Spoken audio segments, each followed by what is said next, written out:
Très chers compatriotes, bienvenue sur LK TV, votre chaîne. Nous sommes là ce matin pour faire juste une petite analyse sur les discours de Son Excellence, le vice-ministre des Transports Jean-Pierre Mbemba à Bandundu. Nous avons vu dernièrement à Bandundu Jean-Pierre Mbemba devant une grande foule. Et comme dans ses réalités, dans ses habitudes, Jean-Pierre Mbemba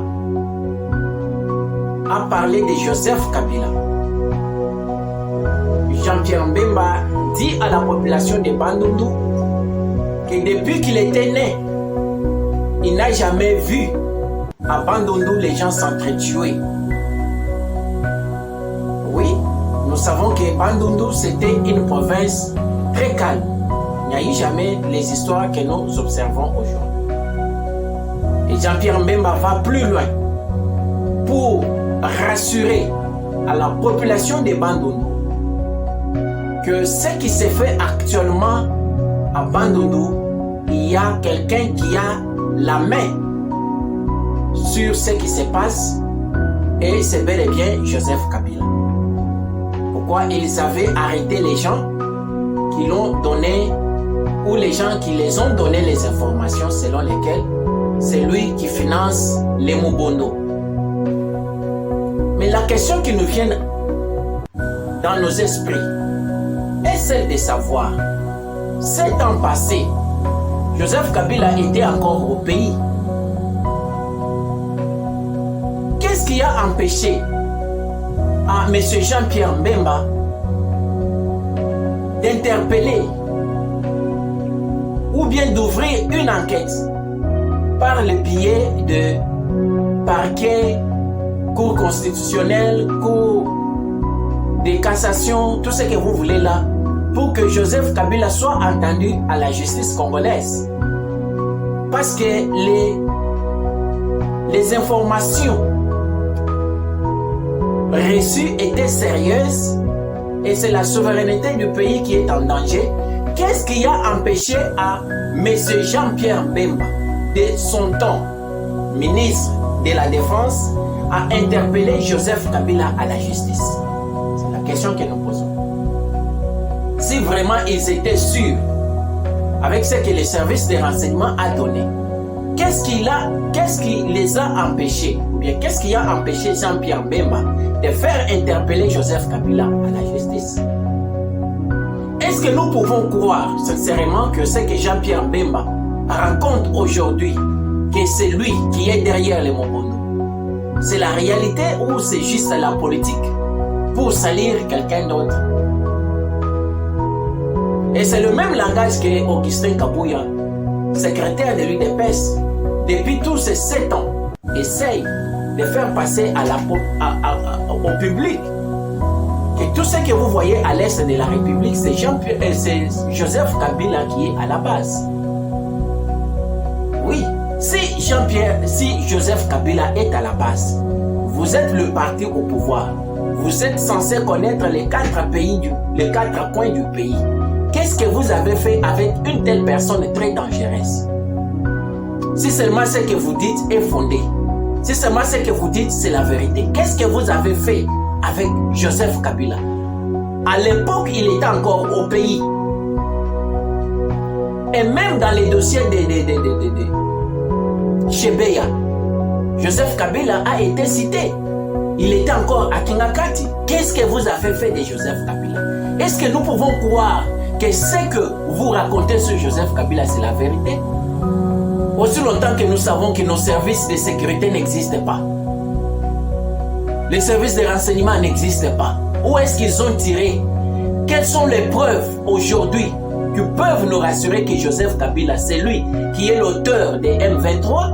Joseph Kabila, c'est lui qui est l'auteur des Mubondo? Joseph Kabila, c'est lui qui sème l'insécurité à Bumbashi et dans le reste de la République démocratique du Congo?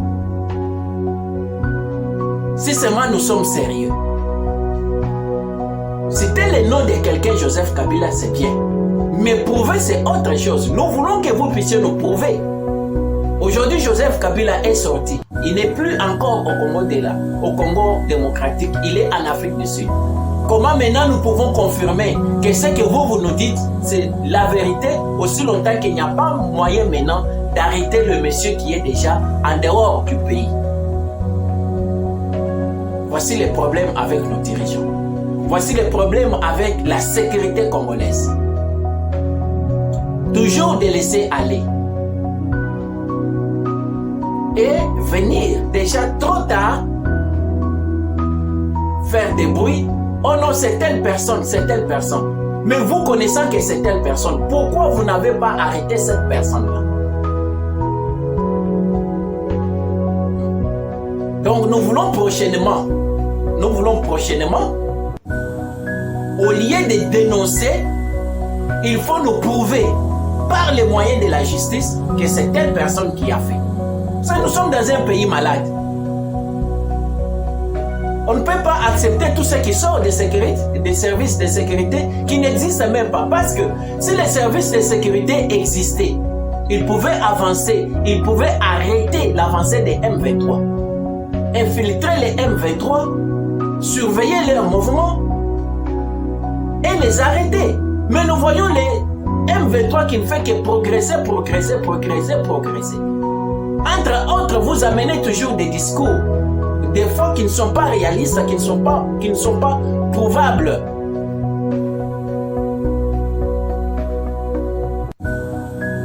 Essayons quand même de réfléchir et de changer des choses.